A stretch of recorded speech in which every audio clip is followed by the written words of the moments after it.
Queridos irmãos e queridas irmãs, que alegria poder estar aqui mais uma vez, gravando mais um podcast, a Catequese no Seu Dia, voltando agora aos nossos trabalhos da Pastoral da Comunicação, né? Nós agradecemos a todos vocês pelo carinho e atenção que têm com toda a nossa equipe. Então, estamos retornando agora os nossos trabalhos. E vamos então ao nosso podcast, a Catequese no Seu Dia. E hoje nós vamos falar como São Paulo conseguiu se reinventar depois de ser resgatado por Jesus. Este texto é do padre Reginaldo Manzotti, publicado hoje, dia 25/1 de 2021. A mudança não foi apenas no nome. Depois de convertido, Paulo deu uma guinada em sua vida.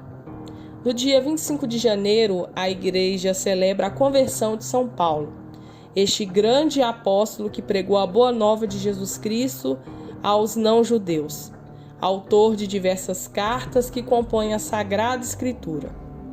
Olhando para a vida desse homem, que de perseguidor dos cristãos tornou-se um servidor e propagador de Cristo, vemos o qual transformador é o encontro com Jesus Cristo.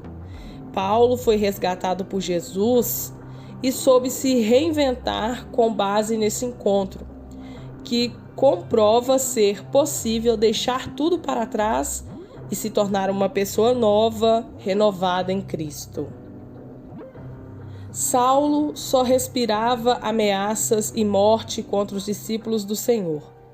Ele apresentou-se ao sumo sacerdote e lhe pediu cartas de recomendação para as sinagogas de Damasco, a fim de levar presos para Jerusalém todos os homens e mulheres que encontrassem seguindo o caminho.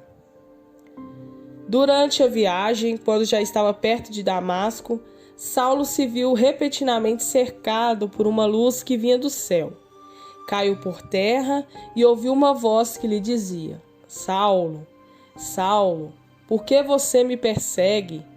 Saulo perguntou: Quem és tu, Senhor?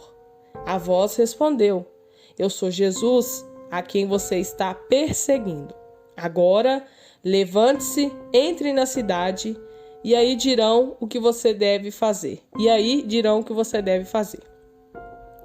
Os homens que acompanhavam Saulo ficaram cheios de espanto, porque ouviam a voz, mas não viam ninguém. Saulo se levantou do chão e abriu os olhos, mas não conseguia ver nada. Então pegaram pela mão e o levaram para Damasco. E Saulo ficou 3 dias sem poder ver e não comeu e nem bebeu nada. De Saulo para Paulo. Note que Jesus não mudou o nome de Saulo. Paulo era seu nome romano, que deriva do latim Paulus, cujo significado é pequeno. Depois de sua conversão, ele mesmo passou a usar esse nome. Paulo foi restaurado em Cristo e a sua conversão fez criar consciência dos seus erros e mudar de direção. Não basta o remorso, porque nesse caso a dor é logo esquecida e no dia seguinte praticamos os mesmos erros. Muitas vezes a pessoa até sente remorso por ter mentido, traído ou roubado, mas esse arrependimento precisa se transformar em uma atitude de vida. No caso de Paulo, o remorso e a consciência do pecado causaram dor, mas instigaram o derramamento do Espírito Santo e o batismo. O remorso foi apenas o passo inicial para uma guinada completa na sua trajetória. O testemunho de conversão. Certamente no começo não foi nada fácil. Paulo começou a testemunhar que Jesus era Filho de Deus na sinagoga de Damasco. Não pense que a conversão se faz com o simples aleluia, aleluia, amém. Ou encontrei Jesus, glória a Deus. Isso é fogo de palha. Paulo teve que desenvolver serenidade para compreender que as pessoas não esquecem com facilidade e o fato é que seu passado depunha contra ele. Devemos aprender com Paulo a ter discernimento, serenidade e força. ele soube tirar proveito das lições recebidas. Encontrou dificuldade com os apóstolos e se declarou o menor deles, indigno de ser chamado como tal, porque perseguia a igreja de Deus. Tinha consciência de que sua miséria e nunca esqueceu que foi um perseguidor. E nós?